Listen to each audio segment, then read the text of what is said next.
The champagne glass shattered against the marble floor of the grand ballroom at the Riverside Country Club. 200 guests fell silent as my mother, Patricia Williams, stood there in her emerald green mother-of-the-bride dress, her face twisted with a rage I'd seen too many times before. But never like this, never on what was supposed to be the happiest day of my life. "I should have aborted you when I had the chance, Rebecca," she hissed, loud enough for the front 3 tables to hear every poisonous word. "You've been nothing but a disappointment since the day you were born." The wedding photographer's camera clicked once, twice, capturing the moment my fairy tale crumbled.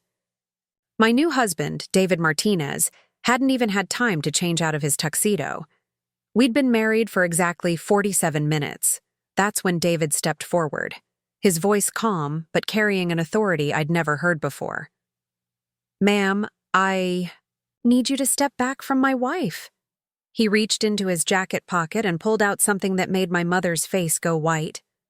"Judge David Martinez, Superior Court of California, and what you just did constitutes harassment and emotional abuse. My name is Rebecca Martinez now, though for 28 years I was Rebecca Williams, and what happened next changed everything I thought I knew about justice, family, and the power of standing up to the people who think they own your story." Before we jump back in, tell us where you're tuning in from, and if this story touches you, make sure you're subscribed, because tomorrow I've saved something extra special for you. Growing up as Patricia Williams's daughter was like living in a house, made of glass, beautiful from the outside, but one wrong move and everything would shatter. My mother had married my father, Thomas Williams, when she was 19 and pregnant with me. She never let me forget that I was the reason her dreams of becoming a concert pianist had died before they'd even begun. "I could have been somebody," she'd tell me while braiding my hair too tight for school pictures. "I had talent, Rebecca. Real talent. But then you came along." Her fingers would yank harder with each word until tears stung my eyes. "So you better make this sacrifice worth something. Those 2 words became the soundtrack of my childhood. Every A- on a report card was met with disappointment. Sarah Chen got straight A's. Why can't you be more like Sarah? Every piano recital where I didn't win first place resulted in silent car rides home and dinners where my mother would stare at her plate and sigh dramatically. I suppose second place is fine for some people. My father, Thomas, was a gentleman who worked as an accountant for a small firm downtown. He'd try to intervene sometimes, placing a protective hand on my shoulder when my mother's criticism became particularly harsh. "Patricia, she's just a child," he'd say softly. But my mother had a way of looking at him that could freeze fire, and he'd retreat back into his newspaper or his study, leaving me to navigate her storms alone. The house we lived in on Maple Street was immaculate. Not because we were naturally tidy people, but because my mother's reputation in our suburban neighborhood of Willow Creek depended on appearances. She was the president of the PTA, organized the annual charity gala, and made sure everyone knew that the Williams family was successful, happy, and picture-perfect. Behind closed doors, perfection was a prison. I learned to walk on eggshells before I learned to walk properly. Every conversation with my mother was a minefield where one wrong word could trigger an explosion of criticism that would last for days. She had a way of twisting compliments into insults, of making achievements feel like failures, of turning moments of joy into reminders of how I'd disappointed her. When I was 12, I won the regional spelling bee. I was so excited I could barely contain myself as I called home from the school office. Mom, I won! I actually won the whole thing!" There was a pause on the other end of the line. Then, "Well, I hope you're not expecting a party. Spelling is just memorization, Rebecca. It's not like you accomplished something that required real intelligence." I held the trophy that night in my bedroom, running my fingers over the engraved letters of my name, trying to make myself feel proud. But her words had already poisoned the victory. Even now, 15 years later, I can still hear the dismissal in her voice.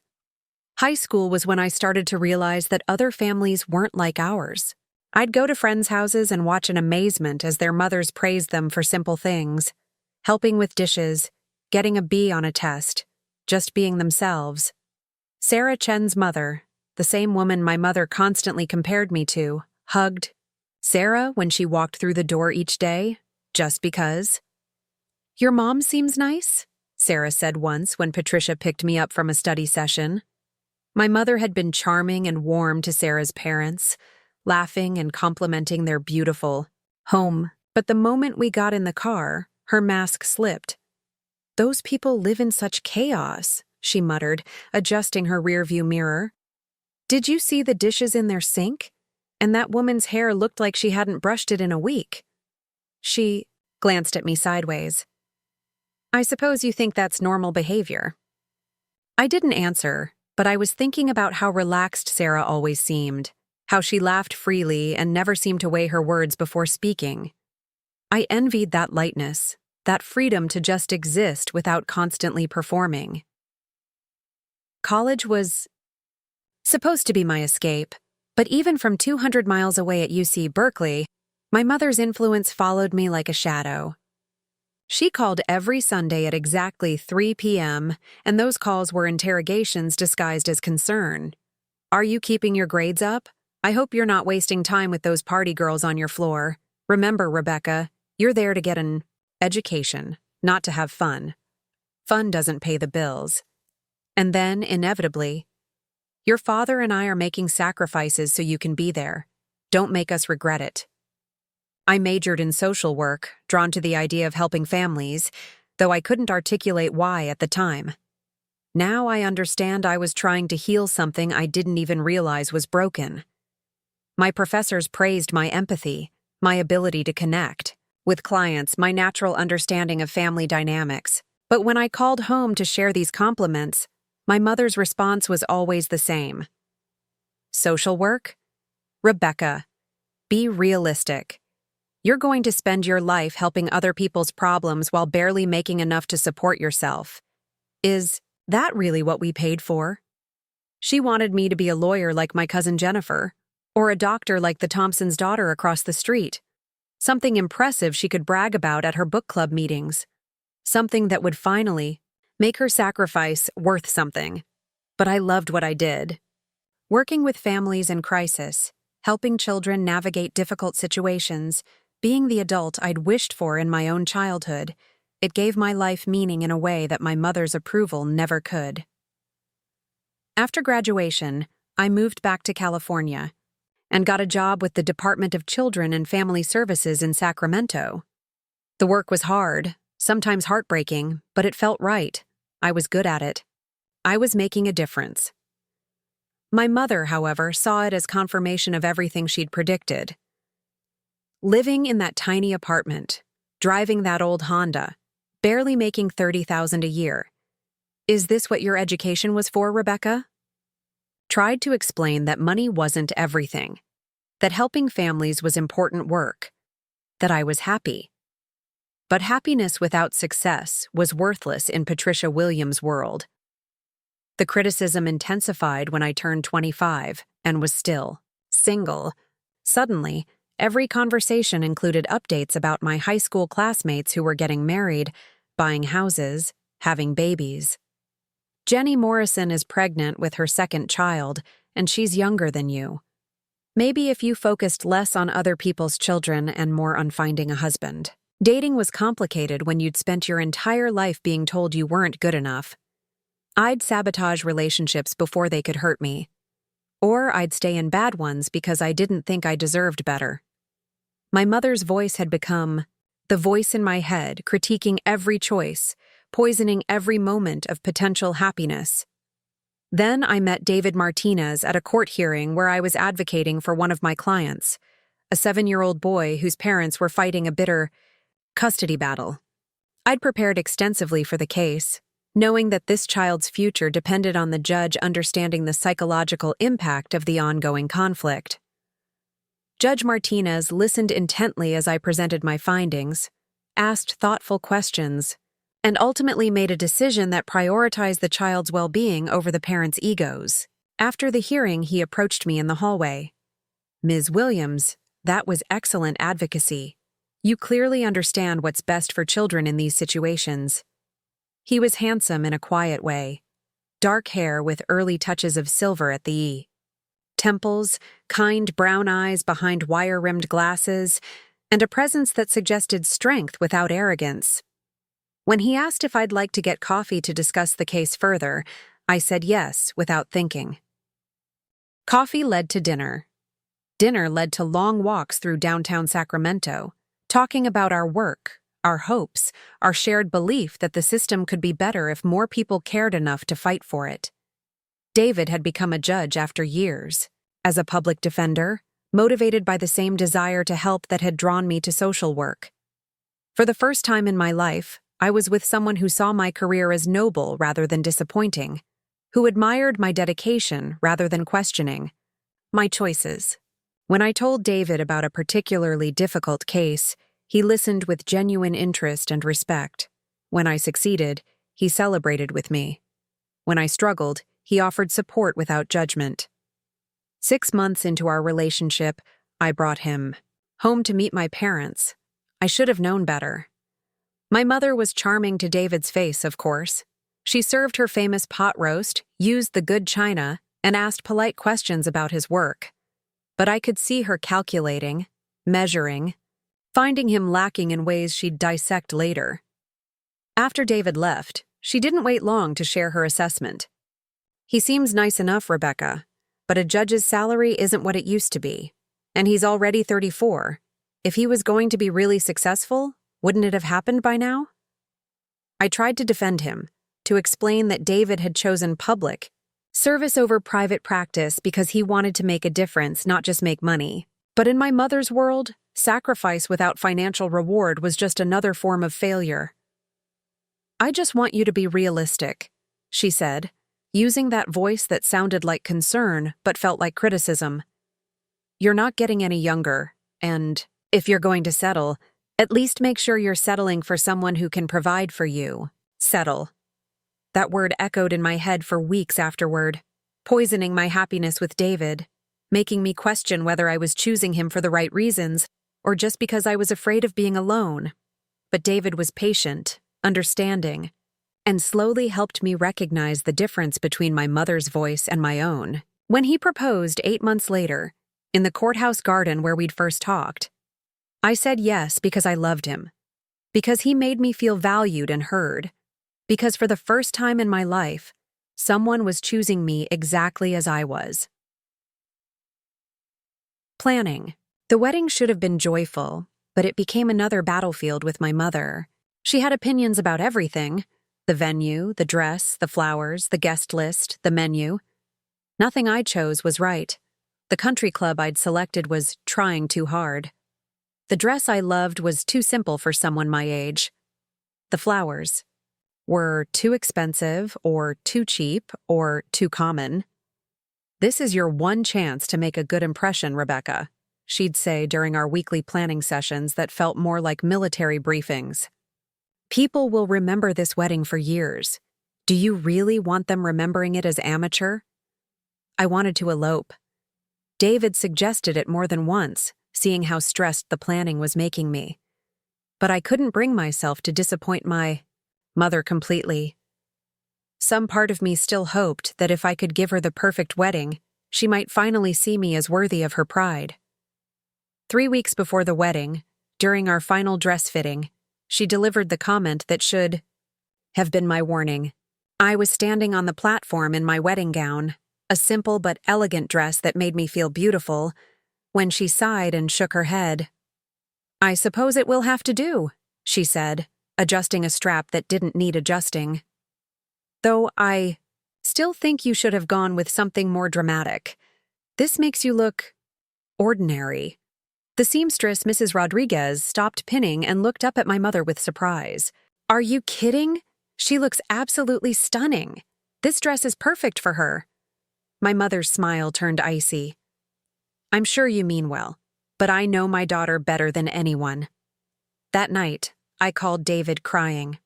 Not about the dress, but about the realization that my mother would never be satisfied, would never be proud, would never see me as anything other than the mistake that ruined her dreams. Maybe we should postpone, I said through tears. I can't do this with her constantly criticizing everything. David's voice was gentle but firm. Rebecca, this is our day, our beginning. Don't let anyone take that away from us, not even your mother. He was right, of course. But I underestimated how far Patricia Williams would go to make sure everyone knew exactly how she felt about her daughter's choices. The morning of the wedding, I woke up in my childhood bedroom for the last time. The house was already buzzing with activity, my mother directing the florists, the caterers, the photographers with military precision. She looked beautiful in her emerald green dress, every hair in place, every detail perfect. You clean up nicely, she said when she saw me in my robe, waiting for the hairstylist. It might have been a compliment from another mother, but from Patricia Williams it sounded like surprise that I'd managed to look presentable. The ceremony itself went beautifully. David looked handsome and nervous at the altar, his eyes lighting up when he saw me walking down the aisle. My father walked me down that aisle with tears in his eyes, squeezing my hand before he placed it in David's. I love you, sweetheart, he whispered. Be happy. The vows were personal and heartfelt. David promised to support my dreams, to stand by me through challenges, to love me not despite my flaws, but including them. I promised to trust him with my heart, to build a life based on honesty and respect, to choose love over fear every single day. When the minister pronounced us husband and wife, the applause was thunderous. I felt, for those few perfect moments, like the luckiest woman in the world. The reception started well. David and I had our first dance to At Last by Etta James, and I remember thinking that the lyrics had never felt more true. Guests were laughing, the food was delicious, the band was perfect. Even my mother seemed to be enjoying herself, accepting compliments on the beautiful event she'd helped plan. But I should have known that Patricia Williams never let a moment pass without reminding everyone exactly where they stood in her estimation. It happened during the toasts, right after David's best man had finished a sweet speech about love and friendship. My mother stood up, champagne glass in hand, and I felt my stomach tighten. We hadn't planned for her to speak, but she was taking the microphone anyway. I'd like to say a few words about my daughter, she began, and the room fell quiet with anticipation. What came next wasn't a toast. It was 28 years of disappointment and resentment finally finding its voice. Preparing and narrating this story took us a lot of time, so if you are enjoying it, subscribe to our channel. It means a lot to us.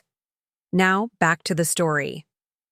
The microphone feedback screeched through the grand ballroom as my mother adjusted her grip, that familiar predatory smile spreading across her perfectly painted lips. 200 guests turned their attention to Patricia Williams, expecting the traditional mother of the bride speech filled with love, pride, and well wishes for the happy couple. They had no idea they were about to witness a public execution. I'd like to say a few words about my daughter, she began, her voice carrying that deceptively sweet tone I knew all too well. The same tone she'd used when telling neighbors how concerned she was about my life choices, or when explaining to relatives why I wasn't living up to my potential. David's hand found mine under the table, squeezing gently. He could sense something was wrong, though he had no idea how wrong things were about to get. Rebecca has always been... My mother paused dramatically. Challenging. Even as a baby, she was difficult. Colic for months, never sleeping when she was supposed to, always demanding attention. A few guests chuckled politely, thinking this was building toward something endearing. My chest tightened. This wasn't going to be a normal speech. As she grew up, that pattern continued. She never quite lived up to expectations. You know? Other children in our neighborhood were getting straight A's, winning competitions, making their parents proud. But Rebecca, Well, Rebecca always found ways to disappoint. The laughter from the crowd became uncertain now. David's grip on my hand tightened. At the head table, my father looked pale, clearly realizing where this was heading, but powerless to stop it. I remember when she told us she wanted to study social work in college. Patricia's laugh was sharp, cutting. Social work! After all the money we spent on her education, all the opportunities we provided, and she chooses to work with other people's problems for barely enough money to survive. Murmurs rippled through the crowd. This was definitely not a typical wedding. Toast. David started to stand, but I pulled him back down. Some part of me needed to hear this, needed to finally understand the depth of my mother's resentment.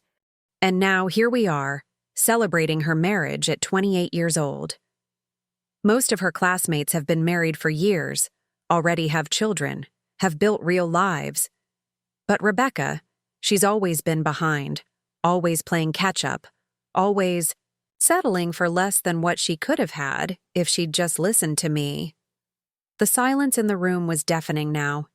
Even the catering staff had stopped moving, frozen by the awkwardness of what they were witnessing.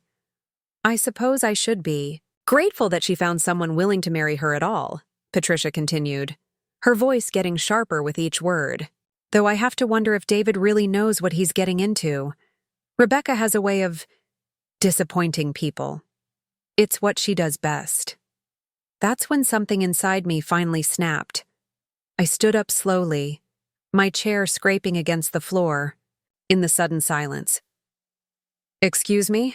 I said, my voice barely above a whisper. "What did you just say?" My mother turned to look at me, and for a split second I saw something flicker in her eyes. Not remorse, but surprise that I was actually standing up to her. In public. At my own wedding. "I said you have a way of disappointing people, Rebecca. It's not news. You've been doing it your entire life."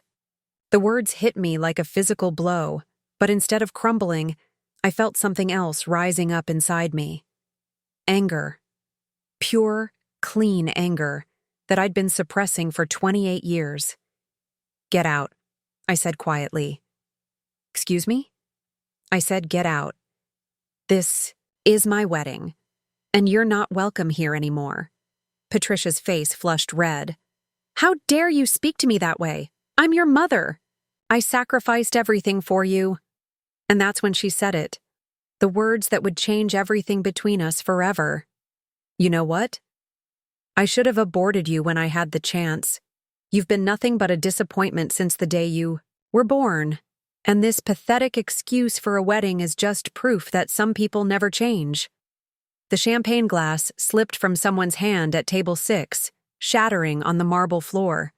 The sound seemed to wake everyone up from the shock-induced stupor they'd fallen into. My father shot up from his chair. "Patricia, that's enough." But my mother wasn't done. 28 years of resentment came pouring out like poison from a lanced wound. "No, Thomas, I'm tired of pretending. I'm tired of smiling and acting proud when there's nothing to be proud of. Look at her. Look at this life she's built. She works a thankless job for no money, lives in a cramped apartment, drives a car that's older than some of her clients, and now she's married a man who'll never be able to give her anything better." The attack shifted to David, and I saw his jaw clench. He started to rise again, but I held up my hand. This was my fight. "You want to know why I never had more children, Rebecca? Because you were such a burden, such a constant source of stress and disappointment, that the thought of going through it again was unbearable. You ruined my life and now you're ruining your own, and I'm supposed to stand here and celebrate it?" The silence that followed was absolute. Even the band had stopped playing. 200 people sat frozen, staring at this woman who had just publicly eviscerated her own daughter on what should have been the happiest day of her life.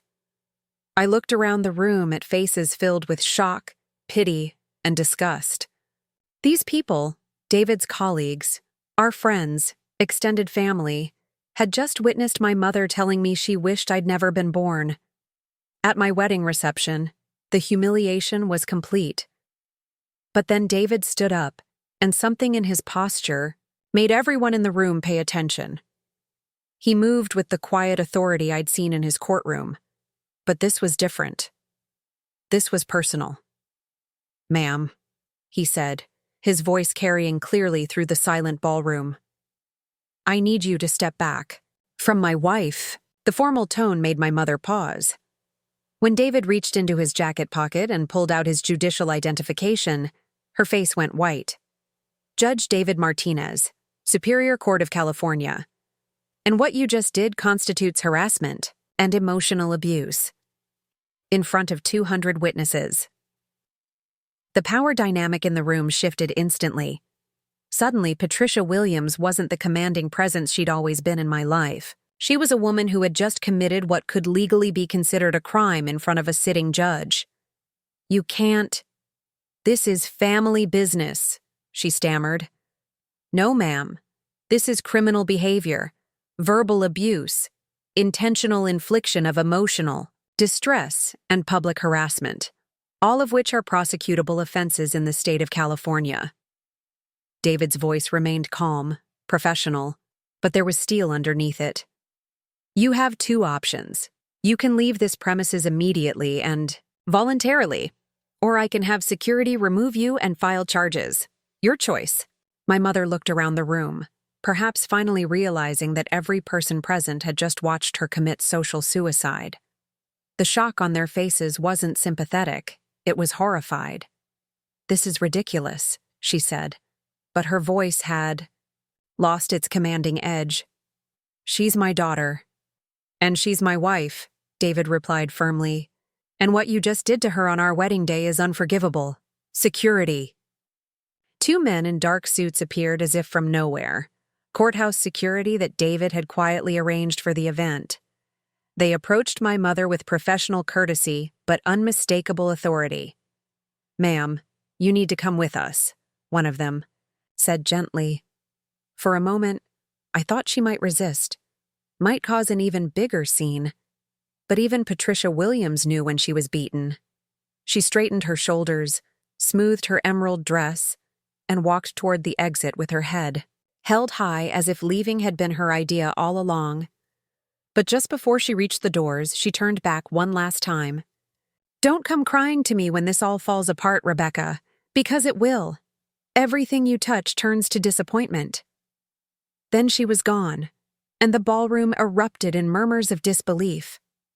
I stood there in my wedding dress, surrounded by our guests, feeling like I'd just survived a natural disaster. The fairy tale evening I'd dreamed of was in ruins. The perfect wedding I'd planned for months had been destroyed by the woman who was supposed to love me most. David immediately came to my side, wrapping his arms around me as I began to shake, not from sadness, but from shock. And something else, something that felt almost like relief. "I'm so sorry," I whispered against his chest. "I'm so sorry she ruined our wedding." He pulled back to look at me, his hands framing my face. "Rebecca, look at me. She didn't ruin anything. She showed everyone exactly who she is, and now they all know what you've been dealing with your entire life." Around us, guests were starting to move again. David's best man, Marcus, approached the microphone that my mother had abandoned. "Ladies and gentlemen," he said, his voice shaking slightly. "I think we all need a moment to process what just happened. But I want to say something about Rebecca Martinez." The room fell quiet again, but this time it felt different. Expectant rather than horrified. I've known David for 15 years, and I've never seen him happier than he's been since Rebecca came into his life. What we just witnessed tells us nothing about Rebecca and everything about a woman who clearly doesn't deserve the daughter she has. Applause started slowly, then built to something thunderous. People were standing, clapping not just for Marcus's words, but for me, for surviving what they'd just seen. My father appeared at my side, tears streaming down his face. "I'm so sorry, sweetheart. I should have stopped her years ago. I should have protected you. Dad, this isn't your fault." "Yes, it is. I let her treat you that way because it was easier than fighting with her. But seeing her do that to you tonight, in front of all these people. I can't pretend anymore that she's just difficult. What she did was cruel. The photographer, who had been frozen in shock during the confrontation, quietly approached. "Mrs. Martinez? Do you want me to delete the photos of what just happened?" I thought about it for a moment. Part of me wanted to erase all evidence of the humiliation. But another part of me, a part that was growing stronger by the minute, knew that those photos might be important someday. "Keep them," I said, "but separate them from the wedding album. Put them in a different file." David looked at me curiously. "Why?" "Because I have a feeling this isn't over, and if my mother tries to rewrite history later, I want proof of exactly what happened tonight." It was a decision that would prove more prescient than I could have imagined. The rest of the evening was surreal. Our wedding coordinator, Mrs. Henderson, worked miracles to get the reception back on track. The band resumed playing, dinner was served, and slowly, carefully, our guests began to relax again. But it wasn't the same. How could it be? The elephant in the room was the size of a building. Everyone had just witnessed a mother publicly devastating her daughter on her wedding day. It changed everything. People approached us throughout the night to offer support, to apologize for what we'd endured, to share their own stories of difficult family members. I learned that Mrs. Chen, Sarah's mother, had been horrified by my mother's behavior for years, but hadn't known how to intervene. David's colleague, Judge Patricia Morrison, quietly told me that what my mother had done could actually constitute grounds for a restraining order if I wanted to pursue it. By the time we cut the cake, I felt like I was floating outside of my own body, watching someone else's wedding disaster from a safe distance. When we had our first dance, David held me close and whispered, "Are you okay?" "I don't know," I answered honestly. "Ask me tomorrow." We left the reception early, around 10 p.m., when traditionally we should have stayed until midnight, but neither of us had the energy to pretend everything was normal. In the hotel suite David had booked for our wedding night, I sat on the edge of the bed in my wedding dress, staring at my reflection in the mirror across the room. I looked like a bride, but I felt like a survivor. "Do you regret marrying me?" I asked suddenly. David, who was hanging up his tuxedo jacket, turned to stare at me in surprise. "What? Rebecca, why would you even ask that?" "Because now you know.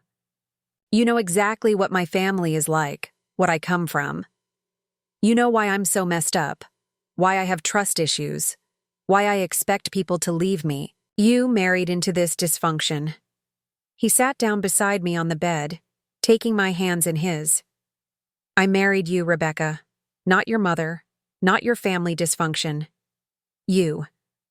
The woman who fights for children who can't fight for themselves.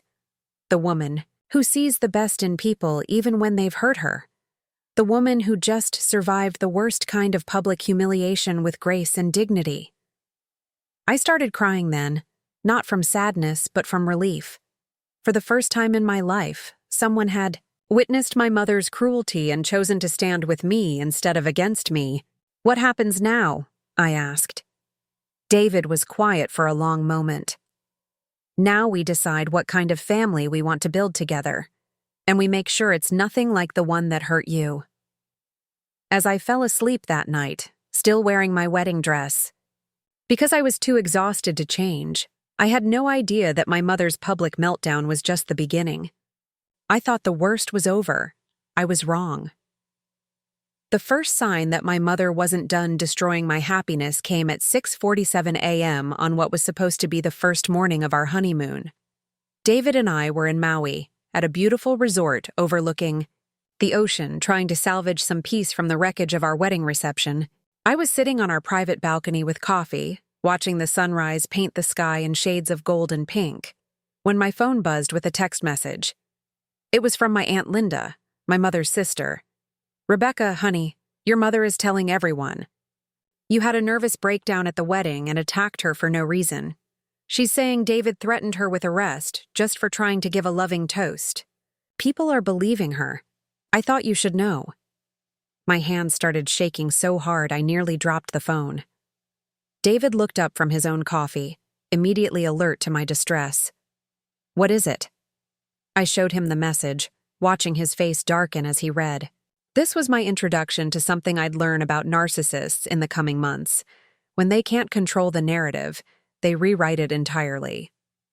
Over the next hour, my phone exploded with messages, some from relatives expressing concern about my outburst at the wedding, others from friends who'd been there, outraged that my mother was spreading lies about what they'd witnessed firsthand. Sarah Chen called while we were trying to eat breakfast. "Rebecca, I can't believe what I'm hearing.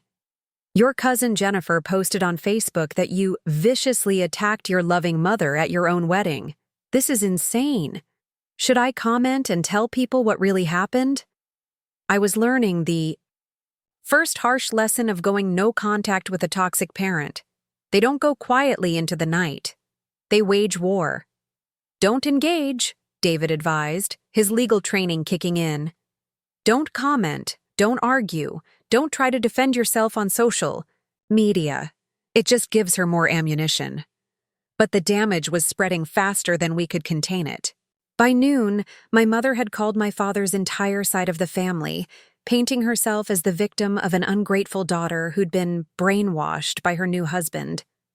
She told my grandmother that David had violently threatened her and that I'd screamed profanities at her in front of all the wedding guests.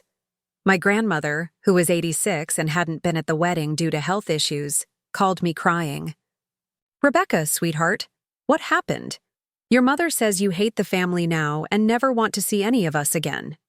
Sitting in paradise, trying to explain to my confused grandmother that her daughter had publicly told me she wished I'd never been born was surreal. The cognitive dissonance between the beauty around me and the ugliness following me was almost unbearable. "Grandma, that's not what happened at all. Mom said some very hurtful things, and we asked her to leave." "That's all? But she's saying you attacked her, that your husband threatened to have her arrested." "David is a judge, Grandma. When someone verbally abuses their daughter in public, he has both the authority and the right to intervene." There was a long pause. "David is a judge? Your mother didn't mention that." "Of course she didn't. It wouldn't fit her narrative of David being an unsuccessful man who'd dragged me down." The lies kept coming. My mother told her book club that I'd been acting strange for months, and that the wedding had just been the final proof that I was having some kind of mental health crisis. She told our neighbors that David was controlling and had turned me against my family. She told my father's co-workers that I'd always been difficult and that she'd tried everything to help me, but finally had to protect herself from my violent outbursts. The most painful part was watching some people believe her. Relatives, who'd known me my entire life, suddenly seemed uncertain when they talked to me. Family friends who'd watched me grow up started treating me like I might be unstable. "Maybe you should just apologize," suggested my cousin Michelle during a phone call on our third day in Maui. "You know how your mom is. She gets dramatic, but she loves you. Family is family, Rebecca. Family is family." The most toxic phrase in the English language, used to excuse every form of abuse as long as it stays within bloodlines. "Michelle, were you at my wedding?" "Well, no, but..." "Then you didn't hear her tell me she should have aborted me in front of 200 people. Silence. "She said that?" "She said that. Along with 28 years' worth of other cruelties that you've never had to hear because she saves her worst behavior for me." This was when I started to understand the isolation that comes with cutting ties with a toxic family member. The people who've never experienced that level of abuse can't comprehend it. They assume you must be exaggerating, that it can't really be as bad as you're saying, that surely some compromise is possible. On our fourth day in Hawaii, David found me crying on the beach at sunset. Not the gentle tears of someone processing grief, but the ugly, gut-wrenching sobs of someone whose entire reality was being questioned. "She's winning," I choked out. "She's making everyone believe I'm the problem, that I'm crazy, that I attacked." Her for no reason. Half my family thinks I've lost my mind. David sat down in the sand beside me, not caring that his khakis were getting dirty. Rebecca, listen to me. What matters isn't what people believe right now. What matters is what actually happened. And what actually happened is that a mother publicly humiliated her daughter on her wedding day in the cruelest way possible. The people who love you will figure that out eventually. And the ones who don't? Then you'll learn who really deserves to be in your life. It sounded wise in theory.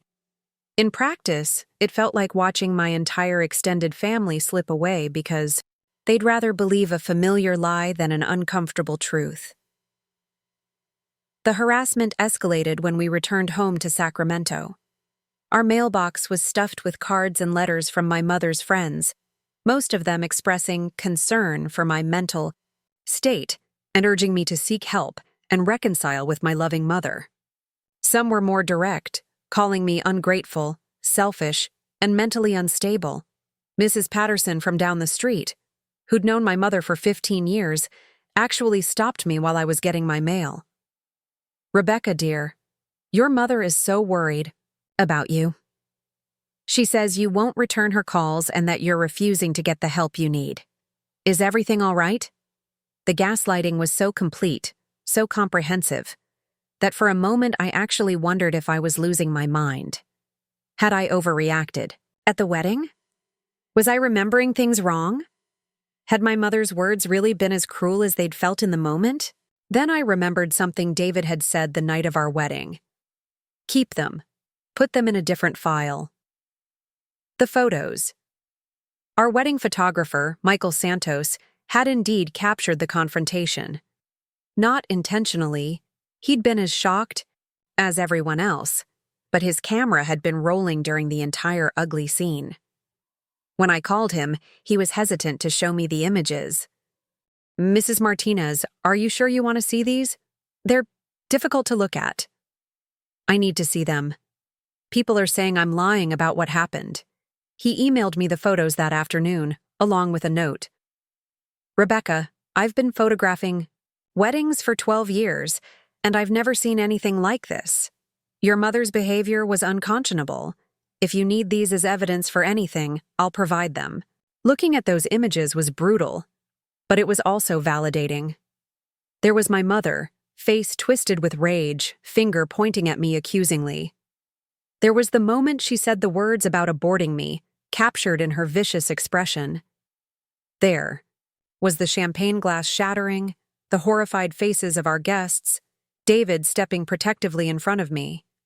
Most importantly, there was my face, not the face of someone having a mental breakdown or attacking an innocent woman, but the face of someone being publicly eviscerated by the person who was supposed to love her most. I wasn't crazy. I wasn't overreacting. I was being systematically destroyed by a master manipulator who'd had 28 years to perfect her craft. But the photos also showed me something else. The faces of our wedding guests. The shock, the disgust, the compassion directed at me, not my mother.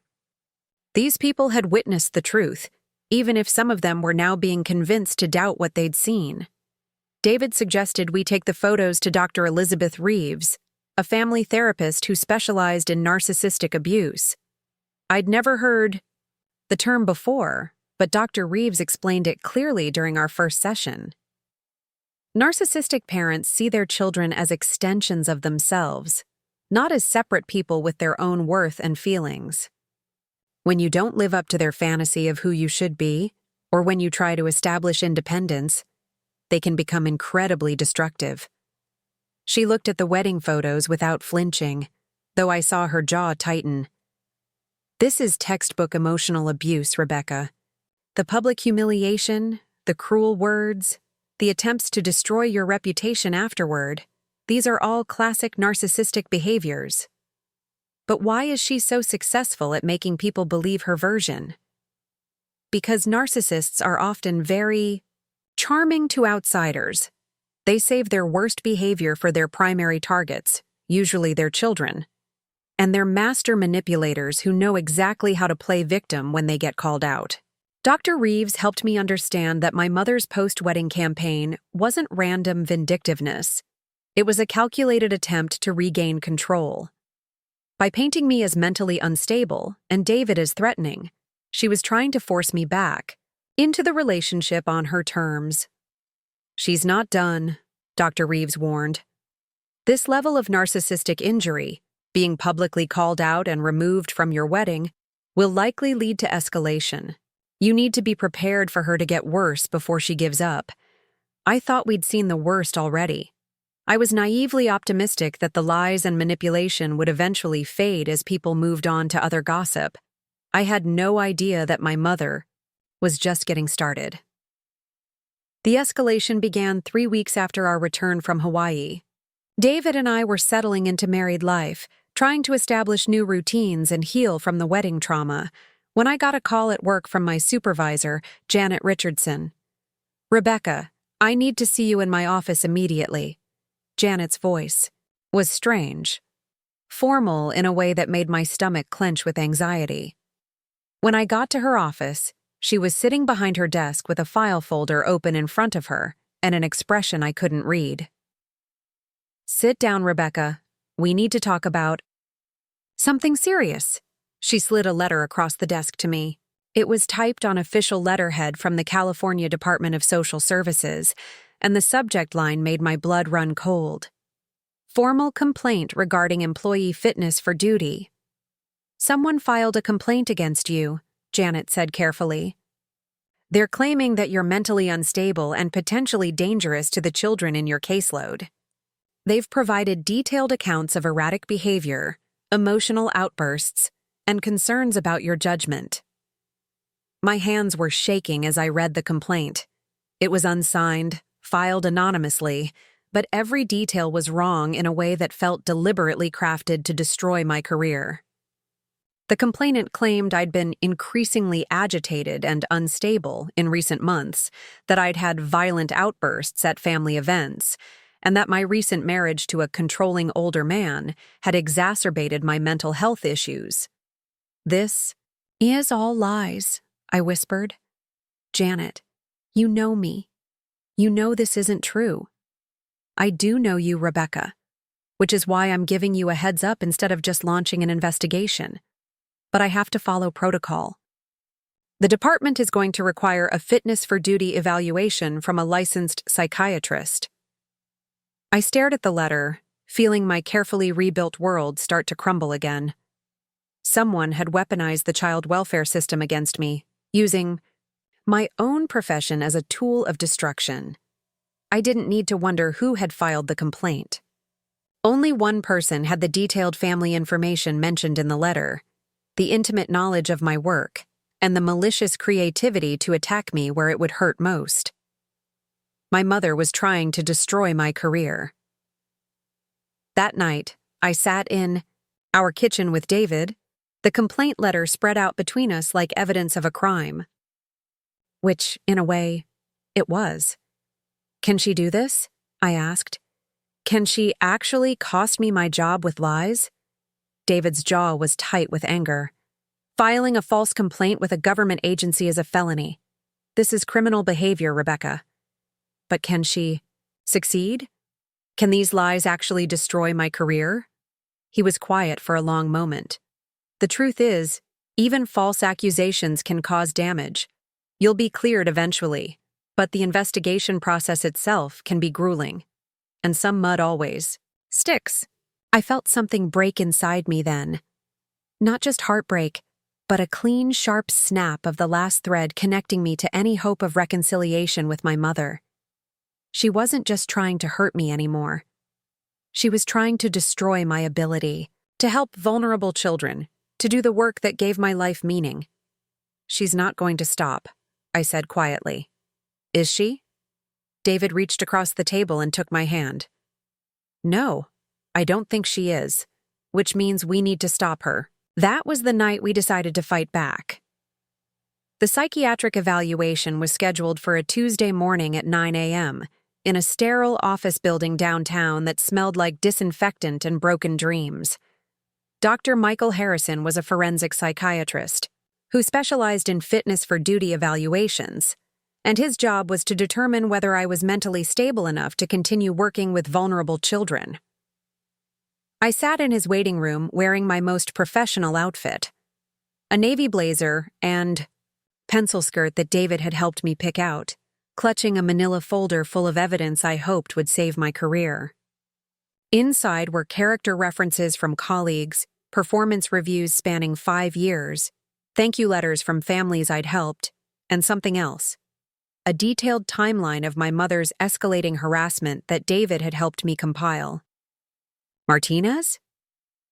Dr. Harrison was younger than I'd expected, maybe 45, with kind eyes behind wire-rimmed glasses that reminded me of David's. Please, come in. His office was warm and welcoming, filled with plants and soft lighting that was clearly designed to put people at ease. But I was too nervous to relax. This evaluation would determine whether I could continue doing the work I loved or whether my mother's lies would succeed in destroying everything I'd built. I understand you're here for a fitness for duty evaluation related to an anonymous complaint, Dr. Harrison said, settling into his chair with my file. Before we begin, I want you to know that these evaluations are comprehensive. I'll be looking at your mental health history, current functioning, and ability to perform your job duties safely and effectively. I understand, and I want you to know that the complaint against me contains fabricated information designed to harm my reputation and career. Dr. Harrison's eyebrows rose slightly. That's a serious allegation. Can you elaborate? This was the moment I'd been preparing for. I opened my manila folder and pulled out the timeline David and I had created, documenting every incident from my childhood through the wedding disaster and its aftermath. Doctor, I believe the complaint was filed by my mother, Patricia Williams, as part of an ongoing campaign of harassment.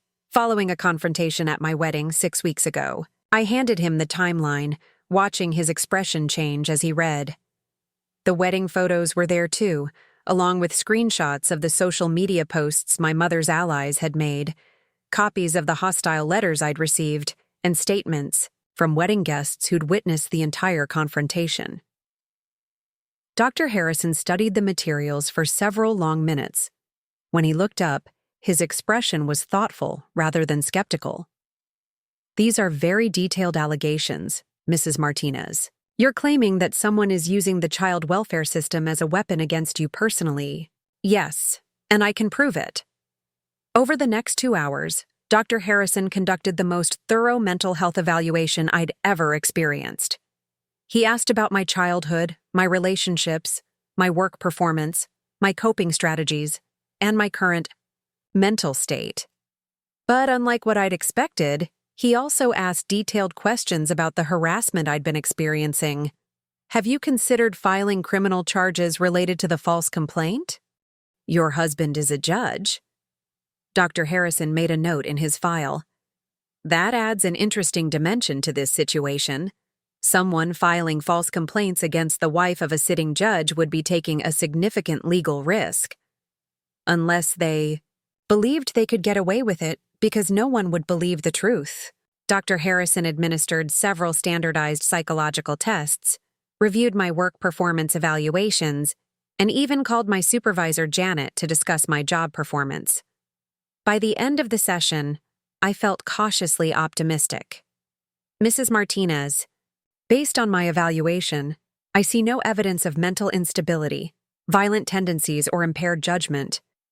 Your psychological tests are all within normal ranges, your work performance is exemplary, and your account of recent events is consistent and credible. Relief flooded through me so intensely I almost started crying.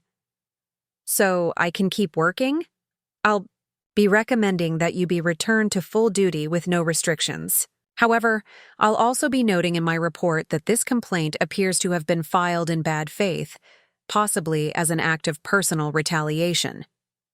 That afternoon, I called David from my office with the good news. My career was safe, at least, for now. But as Dr. Harrison had warned, some mud always sticks. Word of the investigation had leaked through the department, and I could feel colleagues looking at me differently, wondering what I'd done to warrant such scrutiny. "We need to be proactive," David said when I got home that evening. "Your mother isn't going to stop with one failed attempt. She's going to escalate until we make it too costly for her to continue." David had been researching California's harassment laws, and what he'd found was both encouraging and terrifying. Patricia's behavior over the past 6 weeks constituted multiple felonies, filing false complaints with government agencies, criminal harassment, and possibly stalking. "The challenge," David explained, "is that she's been careful to stay just on the legal side of the line with most of her actions. The anonymous complaint was her first clear criminal act. So what do? We document everything. Every lie she tells, every piece of harassment, every attempt to damage your reputation. We build a case so comprehensive that when we finally take action, it will be devastating and final." That night, we created what David called our evidence vault, a secure digital folder where we would store every piece of documentation related to my mother's harassment campaign. Screenshots of social media posts, copies of letters, witness statements, phone records, everything. The process of cataloging the abuse was emotionally exhausting, but also empowering. For the first time in my life, I was treating my mother's behavior like what it actually was: criminal conduct that deserved legal consequences. Dr. Reeves, my therapist, had warned me that fighting back against a narcissistic parent often triggers what she called extinction burst behavior, a dramatic escalation of abuse when the narcissist realizes they're losing control. "Think of it like a child having a tantrum," she explained during our next session. "When ignoring bad behavior stops working, the behavior gets worse before it gets better. Your mother is going to pull out every weapon in her arsenal." She was right. The next escalation came 2 weeks later, in the form of a surprise visit to my workplace. I was in the middle of a case review meeting when Janet knocked on the conference room door. "Rebecca, your mother is in the lobby. She says it's a family emergency." My blood went cold. Patricia showing up at my office was a massive boundary violation, but claiming a family emergency was calculated manipulation designed to force me into contact. "Did she say what the emergency was?" "Something about your father being in the hospital." My first instinct was panic. Was my dad okay? But then I remembered Dr. Reeves's warnings about narcissists using manufactured crises to regain control. I pulled out my phone and called my father's cell number. He answered on the second ring, sounding perfectly fine. "Rebecca, hi, sweetheart. Is everything okay?" "Dad, are you in the hospital?" "What?" "No, I'm at work." "Why would you think that?" "Mom is at my office claiming you're having a family emergency." There was a long pause. "Rebecca, I haven't spoken to your mother since the wedding. She moved out of the house 3 days after you got married. We're getting divorced." This was news to me. In all her harassment and manipulation, Patricia had never mentioned that her marriage was falling apart. Apparently, my father had finally reached his breaking point after watching her destroy our wedding. "She's been staying with her sister Linda," he continued. "And frankly, sweetheart, I think she's having some kind of breakdown. The things she's been saying about you and David, they're not rational." I went down to the lobby to confront my mother, with Janet accompanying me for witness purposes. Patricia was sitting in one of the visitor chairs, perfectly dressed and made up, holding a tissue to her eyes in a performance of maternal distress. When she saw me, she jumped up dramatically. "Rebecca, thank God. I've been so worried about you. People are saying you're having problems, that your marriage is in trouble, that you're not taking care of yourself." "Dad's not in the hospital, Mom. I just called him." For just a moment, her mask slipped. I saw a flash of rage cross her face before she quickly rearranged her features into confusion. "What?"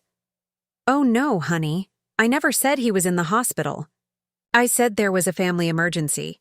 The emergency is your mental health. Everyone is worried about you. The gaslighting was so blatant, so shameless that I almost laughed. She was literally rewriting reality in real time, in front of witnesses. "You need to leave," I said calmly. "This is my workplace, and you're not welcome here." "Rebecca, please. I'm your mother. I love you. Can't we just talk?" "No, we can't. You've made it clear how you feel about me, and I've made my choice. Please leave before I call security." "You're making a mistake," she said, her voice taking on that familiar edge. "David has turned you against your own family. One day you'll realize what you've lost, and it will be too late." I already know what I've lost. 28 years of emotional abuse, and I'm grateful to be free of it. Security escorted her from the building, but not before she'd caused enough of a scene to ensure that every employee in the lobby had witnessed the confrontation. The next day, I heard through the office grapevine that she'd told the security guard I was having a breakdown and that she was just trying to help her troubled daughter. That evening, David and I added the workplace visit to our evidence vault, along with Janet's written statement about the false emergency claim and the security guard's report of Patricia's behavior. "She's getting desperate," David observed. "The psychiatric evaluation cleared you, her lies aren't sticking, and now her marriage is falling apart. She's running out of ammunition. Which means she's going to get more dangerous. Probably. But it also means we're winning." The next weapon she chose was one I hadn't seen coming: my past. Patricia had always been meticulous about keeping records, photos, report cards, medical records, everything from my childhood. Now she was using that documentation against me, selectively sharing information designed to make me look unstable or troubled. She sent copies of my college counseling records to my supervisor, claiming I'd hidden a history of mental health problems during my hiring process. Never mind that seeking counseling as a college student was completely normal and didn't disqualify anyone from social work. She shared photos from my teenage years when I'd gone through a brief rebellious phase, suggesting to anyone who would listen that I'd always been difficult and troubled. She even contacted my pediatrician's office, trying to access my childhood medical records to find evidence of behavioral problems. Each attempt was documented, reported to authorities when appropriate, and added to our growing case file. Patricia was creating a paper trail of harassment so extensive that any reasonable person would conclude she was the one with serious problems. But the most devastating attack came when she found our wedding registry information and used it to contact our friends and family members directly. David's colleagues started receiving phone calls from a woman claiming to be my mother, expressing concern about my mental state and suggesting that David might be in danger. She told Judge Patricia Morrison that I'd been violent toward family members and that David might need protection. She called David's elderly parents in Phoenix, telling them that their son had married an unstable woman who was keeping him from his family. She even contacted the rector at our church, claiming that our marriage was based on lies and manipulation. Each phone call was carefully crafted to sound like the concerned warnings of a loving mother, but the cumulative effect was to isolate us from our support network and create doubt about my character and our relationship. The breaking point came when she contacted my grandmother. My 90-year-old grandmother, who was in a memory care facility, received a visit from Patricia claiming that I'd been in a car accident and was asking for her. When the staff tried to call me to confirm, Patricia told them my phone had been destroyed in the crash and that she was handling all communication. My grandmother, confused and frightened, was worked into such a state of distress that she had to be sedated. When I finally got the call from the facility, I rushed over to find her crying and asking if I was okay. "Your mother said you were hurt," she whispered, clutching my hand. "She said you might not make it." That was the moment I knew we had to end this. Patricia had crossed from harassment into elder abuse, terrorizing a vulnerable 90-year-old woman with dementia for the sole purpose of hurting me. That night, David and I made the decision to file criminal charges. "It's time," he said simply. "She's not going to stop, and she's escalating to dangerous behavior. We have enough evidence to bury her." As we prepared our comprehensive case file for the district attorney's office, I felt something I hadn't experienced in months. Hope. Not just hope that the harassment would stop, but hope that justice would finally be served. My mother had spent 6 weeks trying to destroy my life, my career, and my marriage. Now it was time for her to face the consequences. The war was about to shift in our favor.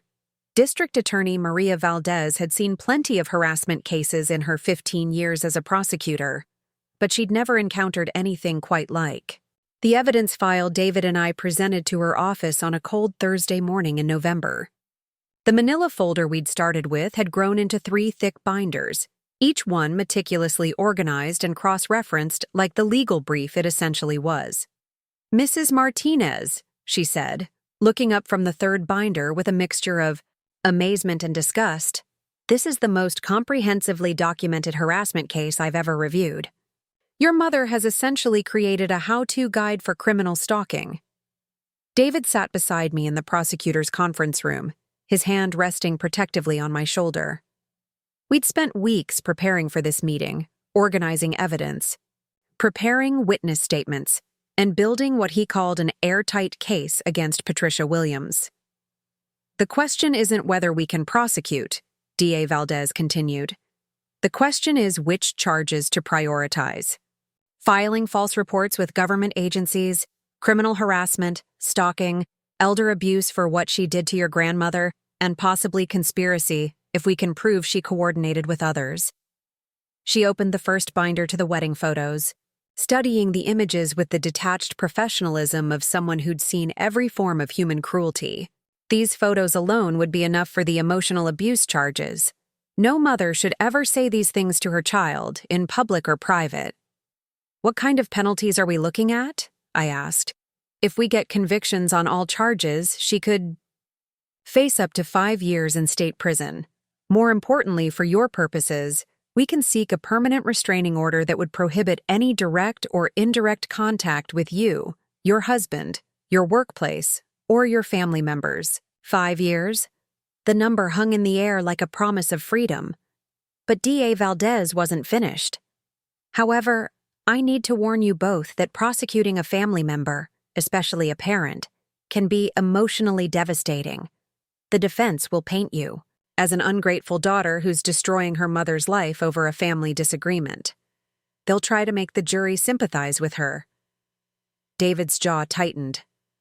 "They can try, but the evidence speaks for itself." Yes, it does. And frankly, the breadth of this harassment campaign suggests someone with serious psychological problems. Normal people don't systematically destroy their own children's lives. DA Valdez assigned the case to her senior prosecutor, Angela Chen, no relation to my friend Sarah, who specialized in domestic violence and stalking cases. Angela was in her 40s, sharp-eyed and no-nonsense, with a reputation for being relentless in court. "The first step is getting an emergency restraining order," Angela explained during our strategy meeting the following week. "Your mother's behavior is escalating, and we need to stop the harassment immediately while we build the criminal case." The restraining order hearing was scheduled for the following Tuesday. Patricia would be served with papers on Monday, giving her exactly 24 hours to realize that her victim had become her prosecutor. I barely slept Monday night, alternating between anxiety and a strange sense of anticipation. For 2 months, I'd been on the defensive, reacting to my mother's attacks, trying to minimize damage and protect myself. Tomorrow, I would finally fight back. The hearing was in Judge Robert Kim's courtroom at 9 a.m. Patricia arrived with a lawyer, Stephen Mitchell, a family attorney she'd somehow scraped together money to hire, despite claiming to everyone that David and I had destroyed her financially. Seeing her walk into that courtroom was surreal. She was dressed conservatively in a black suit, her hair perfectly styled, playing the role of respectable mother wrongly accused by an unstable daughter. But I wasn't the scared, confused woman from my wedding day anymore. I was a prosecutor's witness with 3 binders of evidence and a judge for a husband. Angela Chen presented our case methodically and devastatingly. She started with the wedding photos, projecting them on a screen for the court to see. The image of Patricia's face, twisted with rage as she said those horrible words, filled the courtroom. Your Honor, this harassment campaign began at the petitioner's wedding reception when the respondent publicly stated that she should have aborted her daughter. This was just the beginning of a 2-month campaign of systematic harassment designed to destroy Mrs. Martinez's career, marriage, and mental health. Patricia's lawyer tried to object, claiming the wedding photos were taken out of context, but Judge Kim was having none of it. Counselor, there is no context in which telling your daughter you should have aborted her is acceptable behavior. Continue, Ms. Chen. Angela methodically presented the evidence. The false complaint to Child Protective Services, the lies spread throughout our community, the workplace harassment, the intimidation of David's colleagues, and finally the elder abuse of my grandmother. The respondent has shown a pattern of escalating criminal behavior that shows no signs of stopping. She has demonstrated that she will use any means necessary, including terrorizing elderly dementia patients, to continue her harassment of the petitioner. When it was Patricia's lawyer's turn, he tried the expected defense. Family disagreement blown out of proportion, misunderstandings, a mother's concern for her troubled daughter. Your Honor, Mrs. Williams is a respected member of her community who has never been in legal trouble. She's concerned about her daughter's well-being and may have made some poor choices in how she expressed that concern, but this hardly rises to the level of criminal stalking. Then Angela played her trump card, the recorded phone call. We'd discovered that my grandmother's memory care facility recorded all phone calls for quality assurance. When Patricia called claiming I'd been in a car accident, the entire conversation had been captured on tape. The courtroom listened in shocked silence as Patricia's voice filled the room. Rebecca was in a terrible accident. The doctors aren't sure she's going to make it. She's been asking for her grandmother, but she can't have visitors right now because of her injuries. I'm the only family member allowed to see her. Every word was a calculated lie designed to terrorize a vulnerable elderly woman. When the recording ended, Judge Kim's expression was granite. Mr. Mitchell, how exactly do you explain your client lying to a dementia patient about her granddaughter being near death? Patricia's lawyer had no answer. There was no reasonable explanation for that level of cruelty. Judge Kim issued the restraining order immediately. Patricia was prohibited from contacting me, David, our workplaces, our friends, or any member of our extended family. She couldn't come within 500 feet of our home, and any violation would result in immediate arrest. But the most satisfying moment came when Judge Kim addressed Patricia directly. Ms. Williams, I've been on this bench for 20 years, and I've rarely seen such systematic harassment of a family member. Your daughter's wedding photos show behavior that would be cruel between strangers, much less between a mother and child. The fact that you escalated to terrorizing elderly dementia patients shows a level of malice that this court finds deeply disturbing. Patricia tried to speak, but Judge Kim cut her off. You will have no contact with your daughter or her family. You will not discuss them with mutual acquaintances. You will not post about them on social media. You will not drive past their home or workplace. If you violate this order in any way, you will be arrested and prosecuted to the fullest extent of the law. As we left the courthouse, I felt something I hadn't experienced since childhood. Complete safety from my mother's reach. The restraining order was like a legal force field, and violating it would result in immediate consequences she couldn't talk or manipulate her way out of. But Patricia Williams wasn't done fighting. The criminal charges were filed the following week. 3 felony counts, including filing false reports, criminal harassment, and elder abuse, plus 2 misdemeanor counts of stalking and disturbing the peace. Each charge carried significant jail time, and the combination could result in years behind bars. Patricia's response was to hire a better lawyer and launch a PR campaign designed to make me look like the aggressor. She couldn't contact me directly, but she could talk to anyone else who would listen. The local newspaper received an anonymous tip about a family feud involving a judge and his wife prosecuting an elderly mother. A freelance journalist named Mark Stevens called David's chambers, fishing for information about our vindictive prosecution of a concerned parent. Angela Chen shut that down quickly with a phone call to the newspaper's editor. If you publish any story based on information from the defendant in an ongoing criminal case, you'll be contributing to witness intimidation. I suggest you verify your sources before printing anything that could prejudice a jury pool. But Patricia was also working a different angle, playing the victim in her church and social circles. She'd joined a new congregation after the restraining order, and she was telling anyone who would listen that she was being persecuted by her powerful son-in-law for trying to help her mentally ill daughter. The narrative was carefully crafted. Patricia Williams, devoted mother, being destroyed by corrupt judge and his unstable wife. It was designed to generate sympathy and possibly intimidate potential witnesses. David's colleague, Judge Morrison, brought this to our attention after someone at her gym asked her about the judge who was abusing his power to persecute his mother-in-law. She's good, Judge Morrison admitted grudgingly. Evil, but good at it. She's making herself the victim of judicial misconduct instead of the perpetrator of criminal harassment. This was when Angela Chen suggested we go nuclear. We have enough evidence to destroy her credibility completely, but it means making everything public. Court records, witness testimony, the recording of her terrorizing your grandmother. All of it becomes public record. What does that mean for us? I asked. It means everyone will know exactly what kind of person your mother is. But it also means reliving all of this trauma in a very public way. The trial will be covered by local media, and the details will be ugly.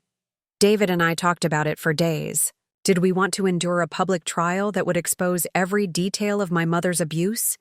Could I handle testifying about a lifetime of emotional destruction in front of strangers? The decision was made for us when Patricia violated the restraining order. 3 weeks after it was issued, she showed up at my father's house where he was meeting with divorce attorneys.